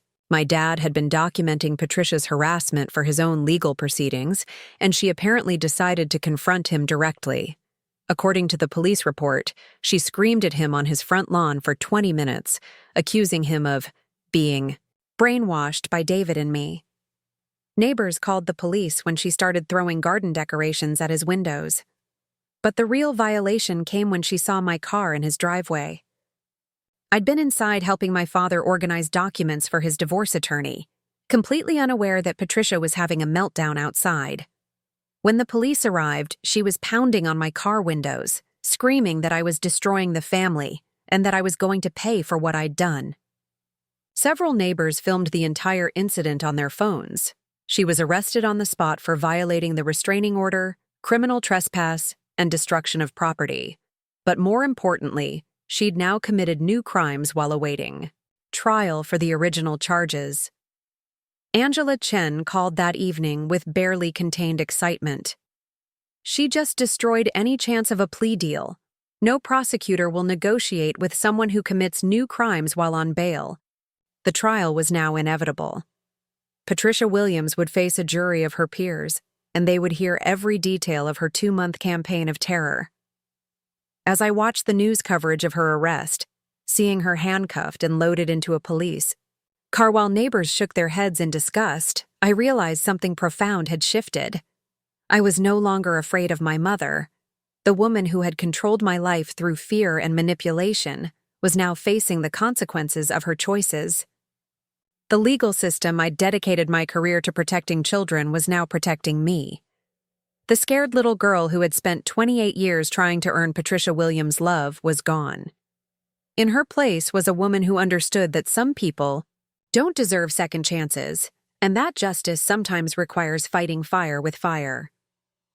The trial was scheduled for January. Patricia Williams was about to learn that destroying your daughter's wedding was nothing compared to facing a jury of strangers who had heard every detail of your cruelty. And I was finally ready to tell my story.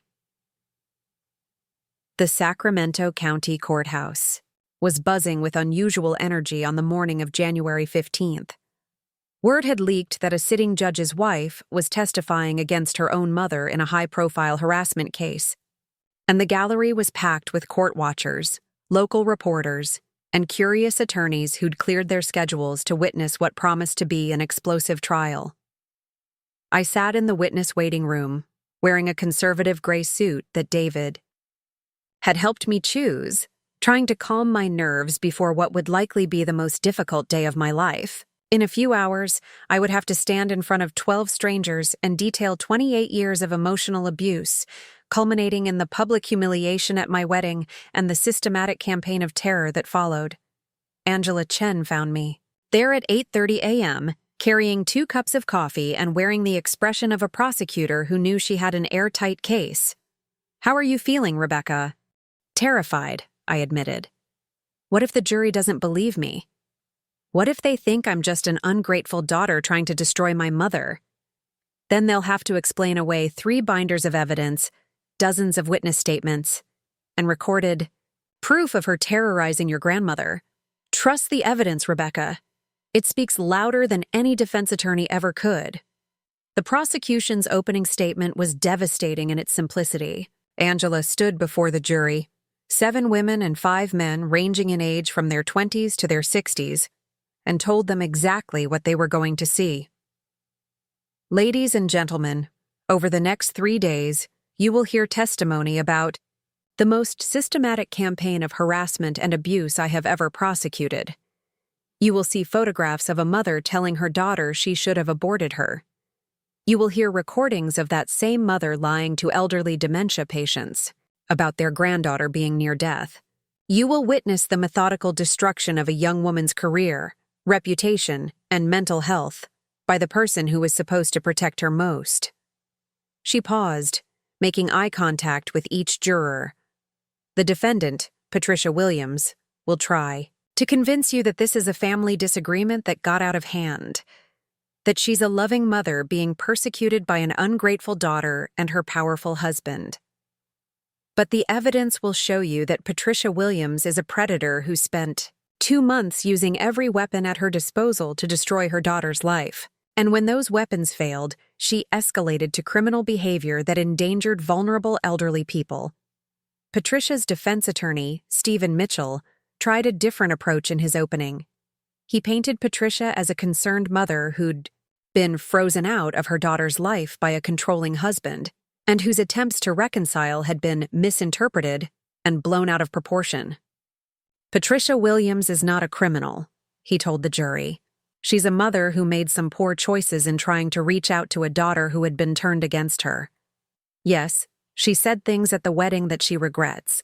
Yes, she may have been overly persistent in trying to repair their relationship.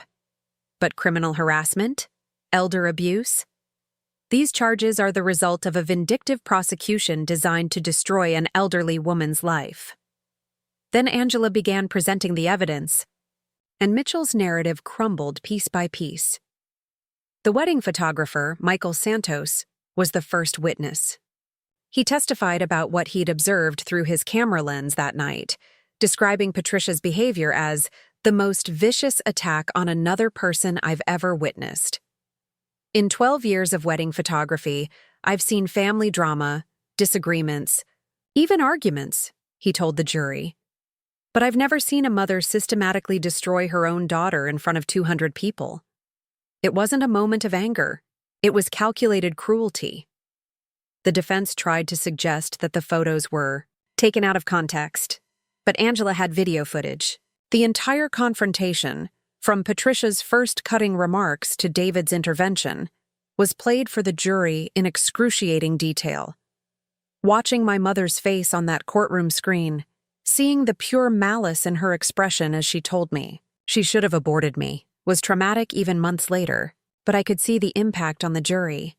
Several of them looked physically uncomfortable. One woman in the front row actually gasped when Patricia said those words. Dr. Reeves, my therapist, testified about the psychological impact of narcissistic abuse and explained how Patricia's behavior fit textbook patterns of parental manipulation and control. The defendant's actions show a clear pattern of what we call narcissistic injury response, she told the jury. When narcissistic parents lose control over their adult children, they often escalate to increasingly destructive behavior. The wedding confrontation was triggered by Mrs. Martinez establishing independence through marriage. The subsequent harassment campaign was designed to punish her for that independence and force her back into a submissive relationship. The defense tried to portray Dr. Reeves as a hired gun pushing psychological theories, but her testimony was backed by extensive documentation and research. Janet Richardson, my supervisor, testified about the false complaint filed against me and the workplace harassment that followed. She described Patricia's visit to our office as manipulative and disruptive, and confirmed that the anonymous complaint had contained fabricated information clearly designed to damage my career. In 15 years of supervising social workers, I've never seen a complaint so obviously crafted to cause maximum damage while providing minimum truth, Janet told the jury. Whoever filed it had intimate knowledge of Mrs. Martinez's work and personal life, combined with a clear intent to destroy her professionally. But the most powerful testimony came from the memory care facility staff who had witnessed Patricia's elder abuse firsthand. Nurse Sandra Williams, no relation, had been on duty when Patricia called claiming I'd been in a car accident. She testified that Patricia had been extremely convincing and had provided detailed information about my supposed injuries that seemed to come from someone with medical knowledge. She told us Rebecca was in intensive care with internal bleeding and head trauma, Nurse Williams told the jury. She said the family was gathering because the doctors weren't sure she would survive. Mrs. Martinez's grandmother became so distraught that we had to sedate her. She was crying and asking if her granddaughter was going to die. When Angela played the recorded phone call, several jurors looked genuinely disgusted. The calculated cruelty of lying to a dementia patient about her granddaughter's death was beyond anything they could rationalize as family disagreement. The defense had no answer for the recording. Mitchell tried to suggest that Patricia had been confused or misinformed, but the tape clearly showed her fabricating specific medical details and emergency scenarios. When it was time for me to testify, I was surprisingly calm. Angela had prepared me thoroughly, and I'd practiced telling my story without breaking down or getting defensive. This wasn't about convincing anyone to like me or feel sorry for me. It was about presenting facts and letting the evidence speak. Mrs. Martinez, Angela began, can you describe your relationship with your mother throughout your childhood? For the next 2 hours, I methodically described 28 years of emotional abuse. Not with tears or dramatics, but with the clinical precision of a social worker documenting a case. I talked about the constant criticism, the impossible standards, the way Patricia used my achievements against me, and turned my failures into evidence of my unworthiness. She told me regularly that I was a disappointment, that I'd ruined her life, that she'd sacrificed everything for me and gotten nothing in return. When I graduated college, she said I'd wasted her money on a useless degree. When I got my first job helping families, she said I was throwing my life away on other people's problems. The defense cross-examination was brutal but ineffective. Mitchell tried to portray me as an ungrateful daughter who'd rewritten history to justify cutting my mother out of my life. He suggested that my testimony was influenced by David's manipulation and that I was exaggerating childhood discipline as abuse. Isn't it true, Mrs. Martinez, that you've always been a difficult child who resented any kind of structure or expectations? No, that's not true. I was a child who desperately wanted to please her mother and never understood why nothing I did was good enough. Isn't it true that your mother's concerns about your career and marriage came from a place of love? Love doesn't terrorize dementia patients with lies about their granddaughter dying. Love doesn't file false complaints to destroy someone's career. Love doesn't tell a daughter she should have been aborted in front of 200 wedding guests. Mitchell tried several more angles, but each one was demolished by the evidence. There was simply no way to rationalize Patricia's behavior as loving concern gone wrong. David's testimony was brief, but powerful. As a sitting judge, his credibility was unquestionable, and his calm, professional demeanor contrasted sharply with the chaos Patricia had brought into our lives. "Your Honor, I've presided over hundreds of domestic violence and harassment cases. Mrs. Williams's behavior toward my wife represents one of the most systematic campaigns of psychological abuse I've ever witnessed. The breadth and cruelty of her actions go far beyond family disagreement into criminal territory." When the prosecution rested, Patricia's defense was in shambles. Mitchell had few options left, except to put Patricia herself on the stand, which proved to be a catastrophic mistake. Under oath, Patricia tried to maintain her victim narrative, portraying herself as a concerned mother who'd been manipulated and misunderstood. But Angela's cross-examination was surgical in its precision. "Ms. Williams, when you told your daughter you should have aborted her, what exactly were you trying to accomplish?" "I was upset. I'd been drinking. I said things I didn't mean." "So you were intoxicated when you gave that speech?" No, not intoxicated, just emotional." "Were you emotional when you filed a false complaint with Child Protective Services?" "That wasn't false. I had genuine concerns." "Were you emotional when you called your granddaughter's memory care facility and told them she was dying in a car accident?" Patricia's composure finally cracked. "She was keeping the children from me. I had a right to see my granddaughter." "So you lied to an elderly dementia patient about her granddaughter being near death because you felt you had a right to see her?" That's not... You're twisting my words." But the damage was done. Patricia had admitted on the stand that she'd lied to my grandmother because she felt entitled to access she'd been denied. The jury had heard her justify terrorizing an elderly woman with dementia as exercising her rights. Closing arguments were almost anticlimactic. Angela summarized the evidence methodically, connecting each piece to the charges and showing the pattern of escalating abuse. Patricia Williams didn't make poor choices in a moment of emotional distress. She made calculated decisions over a period of months to systematically destroy her daughter's life. She filed false reports, spread malicious lies, harassed employers and colleagues, and ultimately terrorized vulnerable elderly people. This isn't family drama. This is criminal behavior, and it deserves criminal consequences. Mitchell's closing was desperate and ineffective.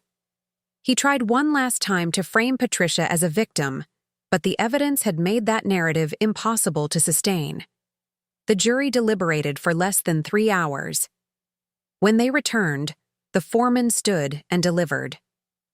Guilty verdicts on all counts, 3 felony charges and 2 misdemeanor charges. Patricia Williams was now a convicted criminal, and her 2-month reign of terror was officially over. Judge Kim scheduled sentencing for the following week, but the emotional reckoning had already begun. As Patricia was led away in handcuffs, she turned to look at me one last time. There was no longer any pretense of maternal love or concern in her expression, just pure hatred for the daughter who had finally refused to be destroyed. I felt nothing watching her leave that courtroom. No satisfaction, no grief, no anger. Just the profound peace that comes from finally being free. 6 months after Patricia's sentencing, I was sitting in my office reviewing case files when Janet knocked on my door with an expression I couldn't quite read. Behind her stood a woman I didn't recognize, tall, elegant, probably in her 50s, with silver-streaked brown hair and intelligent green eyes that seemed familiar somehow. "Rebecca, there's someone here to see you. This is Dr. Catherine Williams." My blood went cold. Williams. Another relative coming to blame me for Patricia's imprisonment? Another family member convinced that I'd destroyed an innocent woman's life?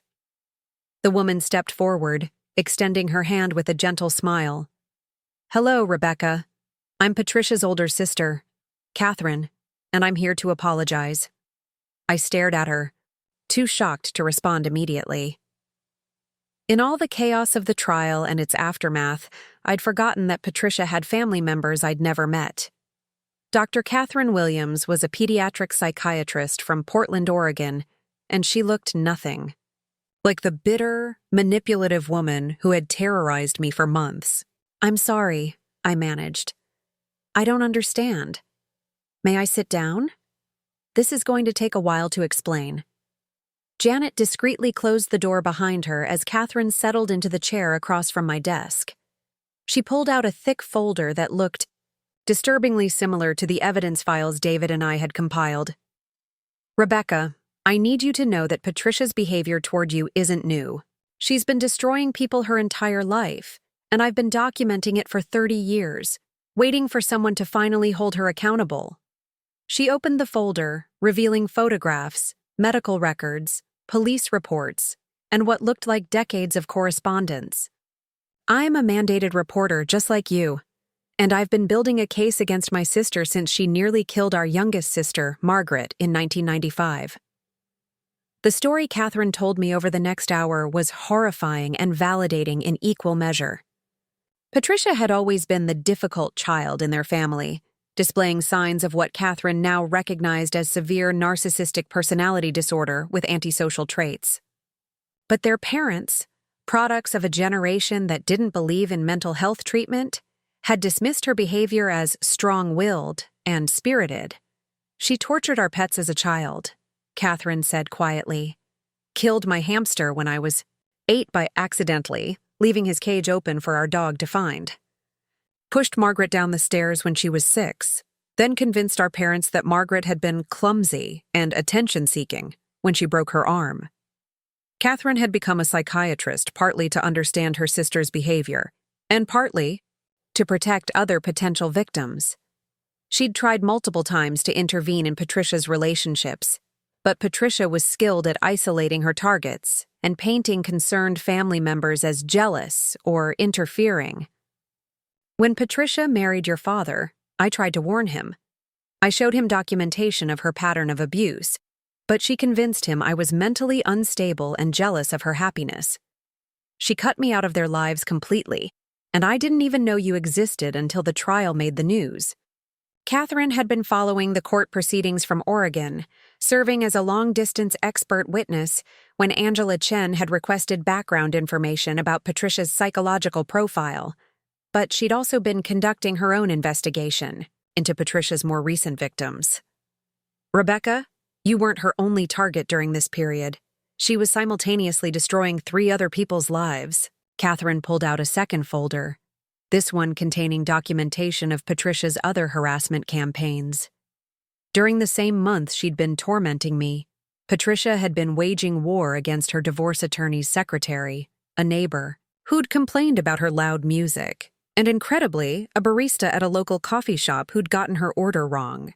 She filed false complaints against all of them, tried to get the secretary fired for incompetence, called animal control on the neighbor claiming neglect of pets that didn't exist, and told the coffee shop manager that the barista had been sexually inappropriate with male customers.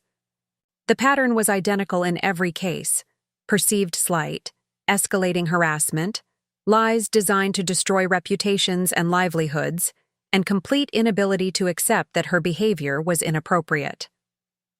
The prosecutor was building a RICO case against her, Catherine explained, using multiple victims to establish a pattern of criminal enterprise. Your case was just the most thoroughly documented. I sat there absorbing this information, feeling a strange mixture of relief and horror. Relief that I truly wasn't crazy, that Patricia's behavior toward me fit a lifelong pattern of predatory abuse. Horror that she'd been destroying other innocent people while simultaneously trying to destroy me. "Why are you telling me this now?" I asked. Catherine's expression grew serious. "Because Patricia's sentence is up for review in 18 months, and she's going to try for early release. She's been a model prisoner, attending therapy, expressing remorse, the whole performance. And she's building a narrative that you and David abused the legal system to persecute an innocent mother." This was news to me. I'd assumed Patricia's 3-year sentence was final, that she'd serve her full time, and I'd have years to build a life free from her influence. Her new attorney is claiming prosecutorial misconduct, judicial bias because David is a judge, and excessive punishment for what he's calling family dysfunction. He's trying to get her sentence reduced to time served plus probation. Can he do that? It's possible. The system is designed to give offenders second chances, and Patricia is very good at manipulating people who haven't seen her full range of behaviors. That's why I'm here. Catherine had spent 6 months since the trial building what she called the comprehensive case. Documentation going back 30 years showing Patricia's pattern of abuse, manipulation, and criminal behavior toward dozens of victims. I'm filing this with the parole board, the prosecutor's office, and the court. I'm also prepared to testify at any hearing about her psychological profile and the likelihood of reoffense. She pulled out one more document, a thick, psychological evaluation she'd conducted based on court records, witness statements, and her own observations of Patricia's behavior over 3 decades. Rebecca, your mother meets the clinical criteria for malignant narcissism with antisocial features. She has no capacity for genuine remorse or behavioral change. If she's released early, she will reoffend. Maybe not against you directly because of the restraining order, but against someone else who crosses her path. The evaluation was devastating in its clinical detachment. Catherine had documented Patricia's complete lack of empathy, her grandiose sense of entitlement, her pathological need for control, and her escalating pattern of vengeful behavior when challenged. The most dangerous aspect of her personality profile is what we call narcissistic collapse, Catherine explained.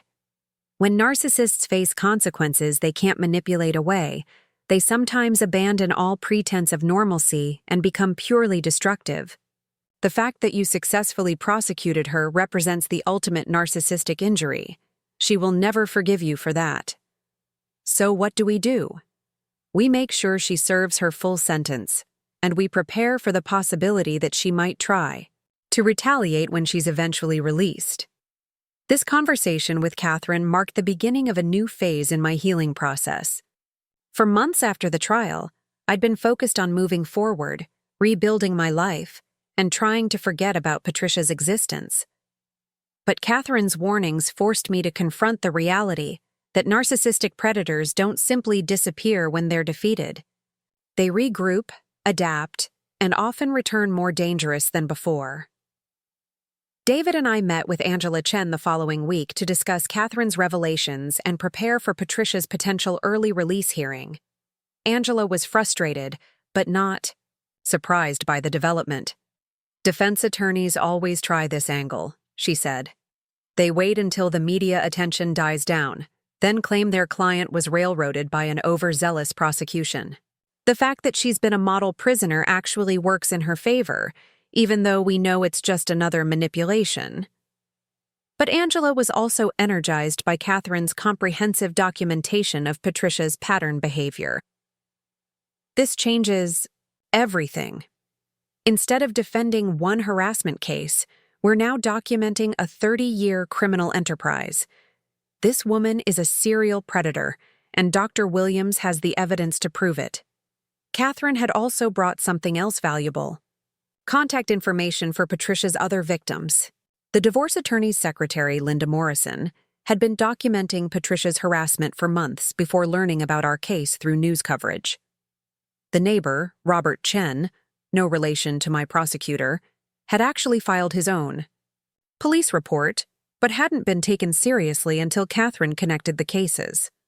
Most surprisingly, the coffee shop barista, 19-year-old Emma Rodriguez, had been so traumatized by Patricia's false sexual harassment allegations that she'd quit her job and transferred colleges to escape the reputation damage.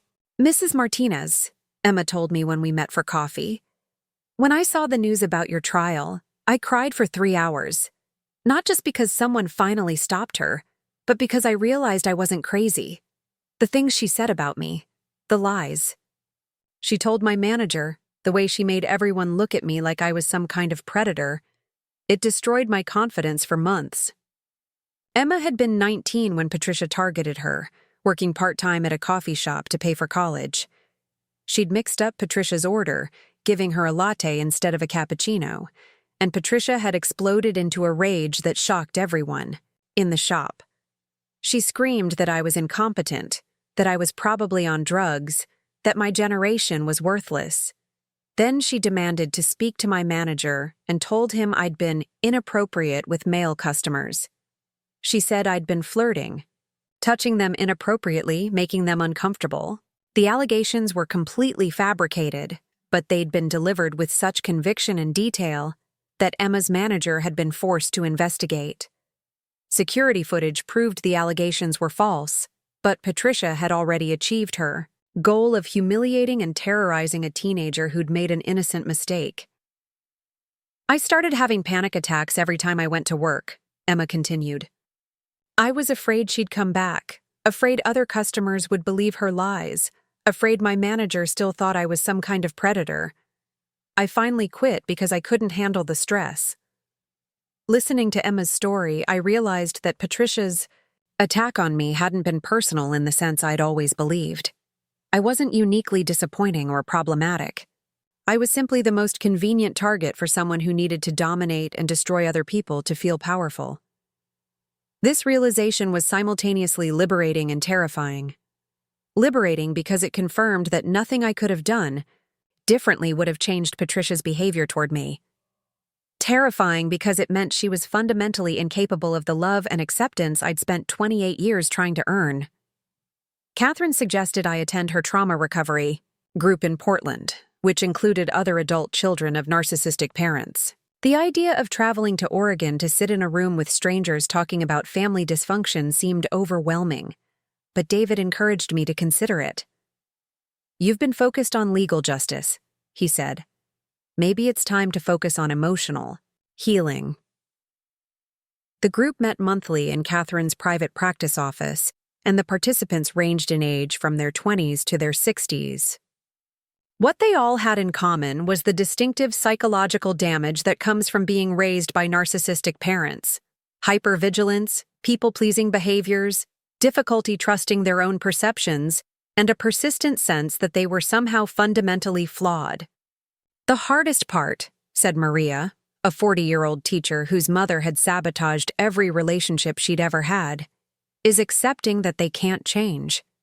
You spend your whole life thinking that if you just love them enough, if you just prove your worth, they'll finally see you as valuable.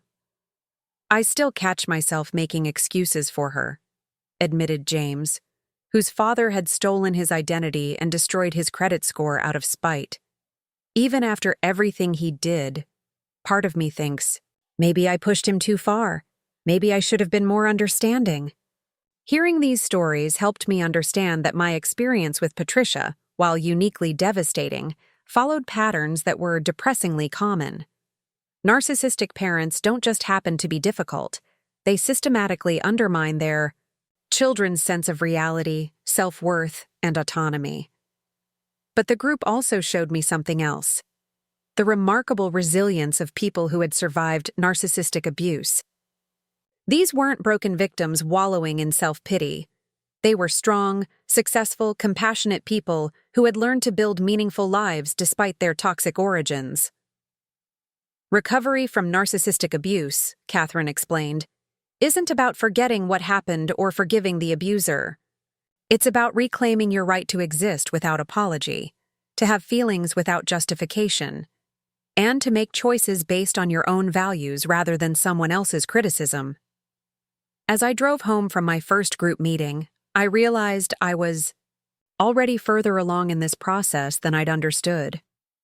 The decision to prosecute Patricia, to refuse her attempts at reconciliation, to build a life that prioritized my own well-being, these weren't acts of revenge or selfishness. They were acts of self-preservation and healthy boundary setting. But Catherine's warnings about Patricia's potential early release reminded me that healing from narcissistic abuse isn't a destination. It's an ongoing process that requires vigilance and support. 6 months later, when the parole board scheduled Patricia's early release hearing, I was ready to fight again. But this time, I wasn't fighting alone. The parole hearing was scheduled for a gray Tuesday morning in March, exactly 18 months after Patricia's conviction. I walked into the state corrections facility conference room wearing the same navy suit I'd worn to my psychiatric evaluation, the one that had started my journey from victim to survivor. But this time, I wasn't alone. Catherine sat to my right, her thick folder of evidence documenting 30 years of Patricia's predatory behavior. Angela Chen sat to my left, armed with statements from Patricia's other victims. Behind us in the gallery sat Emma Rodriguez, Linda Morrison, Robert Chen, and 3 members of my trauma recovery group who had driven down from Portland to show support. Across the room sat Patricia Williams, and I barely recognized her. Prison had aged her dramatically. Her once perfect hair was gray and stringy, her skin pale and lined. She wore an orange jumpsuit that made her look smaller, diminished. But when she looked at me, her eyes held the same cold hatred I remembered from our wedding day. The parole board consisted of 3 members, a retired judge, a former corrections officer, and a victim's rights advocate. They had reviewed all the evidence, including Catherine's psychological profile and the statements from Patricia's other victims. Patricia's new attorney, a young public defender named Michael Torres, made the expected arguments: model prisoner, behavior, completion of anger management courses, expressions of remorse, and a claim that the original prosecution had been excessive due to my husband's judicial influence. Ms. Williams has served 18 months of her 3-year sentence, Torres argued. She's completed every rehabilitation program available, maintained a clean disciplinary record, and demonstrated genuine remorse for her actions. Keeping her incarcerated serves no public safety purpose. Then it was our turn. Angela Chen presented the comprehensive case Catherine had built, showing Patricia's pattern of abuse spanning 3 decades and multiple victims. The board listened intently as she detailed the systematic nature of Patricia's harassment campaigns, the escalating cruelty of her tactics, and the psychological profile indicating high likelihood of reoffense. Board member Patricia Williams is not a woman who made poor choices under stress. She is a serial predator who has spent 30 years systematically destroying anyone who challenges her sense of entitlement. Her prison behavior is simply another manipulation, designed to secure early release so she can resume her pattern of abuse. Catherine's testimony was devastating. As a licensed psychiatrist with 30 years of experience treating personality disorders, her clinical assessment carried enormous weight. Individuals with malignant narcissistic personality disorder do not achieve genuine rehabilitation through standard prison programming, she told the board. They learn to mimic appropriate responses and express calculated remorse, but their fundamental lack of empathy remains unchanged. Ms. Williams represents a significant public safety risk if released early. But the most powerful moment came when Emma Rodriguez took the stand. At 21, Emma had transformed from the terrified teenager Patricia had tormented into a confident young woman studying social work, inspired, she said, by seeing how the system had protected me when I finally fought back. "I want you to understand what this woman does to people," Emma told the board, her voice steady and clear. "She doesn't just hurt you once and move on. She studies you, finds your vulnerabilities, and then systematically destroys everything you care about. She made me afraid to go to work, afraid to trust my own memories, afraid that everyone believed her lies about me." Emma pulled out her phone and showed the board screenshots of social media posts Patricia had made from prison using a contraband device, posts that violated both prison rules and the restraining order. She's been posting about Mrs. Martinez from prison, calling her mentally unstable, claiming the prosecution was corrupt, trying to destroy her reputation even from behind bars. This is what she does. She never stops. The revelation about the contraband phone and social media violations stunned the board. Patricia's model prisoner status evaporated instantly, replaced by evidence of continued harassment from inside the correctional facility. Patricia's attorney tried to claim ignorance, but the posts were clearly from Patricia's account, using information only she would know. Her carefully constructed image of rehabilitation crumbled in real time. When Patricia finally had the chance to speak on her own behalf, she made the same mistake she'd made at trial. She couldn't maintain her mask of remorse. "I've served my time," she said, her voice taking on that familiar edge of entitlement. "I've been separated from my family, lost my home, destroyed financially. Haven't I been punished enough? When does this persecution end?" The word persecution hung in the air like an admission of guilt. Even after 18 months in prison, Patricia still saw herself as the victim of an unjust system rather than the perpetrator of systematic abuse. The board deliberated for less than an hour. The board finds that the respondent has not demonstrated genuine rehabilitation or remorse, the chairman announced. Evidence of continued harassment from prison, combined with expert testimony regarding the respondent's psychological profile, indicates a high risk of reoffense. Parole is denied. The respondent will serve her full sentence with no possibility of early release. As Patricia was led away, she turned one last time to look at me. But this time, I met her gaze directly, unafraid. "Goodbye, Mom," I said quietly, though I doubt she heard me. It was the last word I ever spoke to Patricia Williams. 3 years later, I was standing in a different courthouse, this time as the keynote speaker at a conference on domestic violence and family court reform. The audience was filled with judges, attorneys, social workers, and advocates who worked daily with victims of family abuse. "The most dangerous myth in our legal system," I told them, "is the belief that family violence is somehow less serious than stranger violence. That abuse between relatives is a private matter that should be handled with family counseling rather than criminal prosecution." I shared my story, not as a victim seeking sympathy, but as a survivor who had learned to use the legal system to protect herself and others. The wedding photos were part of my presentation now, powerful evidence of how narcissistic abuse escalates when left unchecked.